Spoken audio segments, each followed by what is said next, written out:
Yemen के Houthi ने Israel के खिलाफ खुली जंग का ऐलान कर दिया है। वहीं इजराइल अब इस बात पर माथापच्ची कर रहा है कि वो हूती पर सीधा हमला कैसे करे, क्योंकि यमन की दूरी इजराइल से करीब 2000 किलोमीटर है। लेकिन इस सब के बीच मोसाद के मुखिया डेविड बर्निया ने सरकार से कहा है कि वो हूती को रोकने के लिए ईरान पर सीधा हमला करे, लेकिन नेतन्याहू इसके खिलाफ हैं। और इस सब के बीच हूती ने इजराइल के बाहुबली एयर डिफेंस सिस्टम की नाकामी को पूरी दुनिया के सामने ला दिया। हूती के ड्रोन और मिसाइल लगातार तेल अवीव को दहला रहे हैं। वहीं दूसरी तरफ इजराइल के एयर डिफेंस सिस्टम अब हूती के हमलों का पता तक नहीं लगा पा रहे। और अब इसी कड़ी में हूती ने लगातार चौथे दिन तेल अवीव पर एक और बड़ा हमला किया है।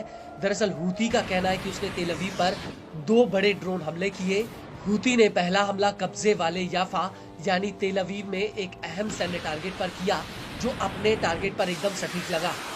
वहीं दूसरा हमला कब्जे वाले एशकलोन शहर पर हुआ, जहां पर हूती ने एक इंडस्ट्रियल मिलिट्री जोन को निशाना बनाया। हूती के मुताबिक उसका ये हमला एकदम सटीक रहा। इस हमले को लेकर हूती के प्रवक्ता ब्रिगेडियर जनरल याहा सारी ने एक बयान भी दिया है। नफ़ज़ सिलाहुल जव्विल मुसय्यर फिल क़ुव्वात मुसल्लहत यमनिया अमलियतैन अस्करियतैन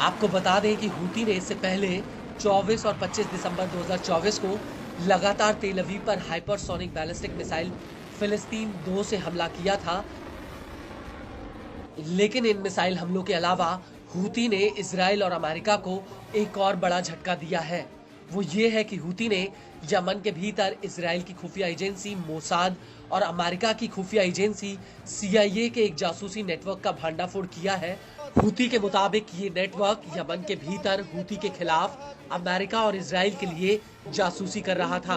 हूती के मुताबिक उसने इस नेटवर्क के कई जासूसों और सहयोगियों को पकड़ा है, जिन्हें भगौड़े हामिद हुसैन फैयाद मुजाली ने भर्ती किया था। हूती के मुताबिक इन जासूसों को हूती के खिलाफ इंटेलिजेंस मिशन पर लगाया गया था, जिसमें इन्हें मिसाइल फोर्स, ड्रोन फोर्स और अन्य सैन्य अड्डों की जासूसी और उनका पता लगाने का जिम्मा सौंपा गया था।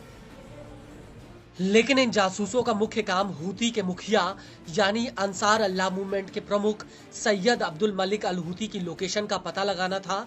यहाँ पर आपको ये भी बता दें कि हाल ही में इजराइल के रक्षा मंत्री इजराइल काट्स ने हूती के नेताओं का पूरी दुनिया में कहीं पर भी सिर काटने का ऐलान किया था। और अब इस खबर के बाद ऐसा लगता है कि मोसाद के टारगेट पर हूती के मुखिया हैं। लेकिन इससे पहले भी जून 2024 में हूती ने यमन के भीतर अमेरिका और इजराइल के एक बड़े जासूसी नेटवर्क का भंडाफोड़ किया था। हूती ने उस वक्त दावा किया था कि ये जासूसी नेटवर्क यमन के भीतर साल 2015 से कई सरकारी संस्थानों के भीतर काम कर रहा था।